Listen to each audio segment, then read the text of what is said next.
tried to destroy Spotify. He threatened to remove them from the App Store. He demanded 30% of his income, blocked their updates. But Spotify responded brilliantly.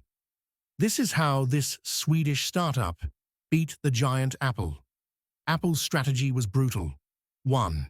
He charged a 30% fee on all subscriptions. 2. Prohibited links to external payment options. 3. Blocked app updates that mentioned prices. 4. Apple Music pre-installed on 1 billion-plus devices. They were slowly suffocating Spotify. The figures were devastating. Spotify, $12.99 on iOS to cover Apple's 30%. Spotify, $9.99 everywhere else. Apple Music, $9.99 everywhere.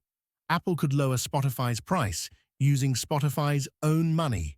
Pure genius, pure evil. But then Eck made a surprising move. Instead of giving up, he went nuclear, filed an antitrust complaint with the EU. Apple's response? Spotify wants all the benefits of a free app without being free. Spotify launched timetoplayfair.com. He exposed Apple's practices to the world. Rejected app updates 12 times, Spotify blocking on HomePod, prevented Siri integration, restricted user communications.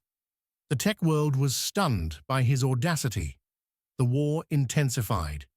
EU opens formal investigation. US Congress questioned Apple. Other developers joined the fight. South Korea changed its legislation. 021, the first victory.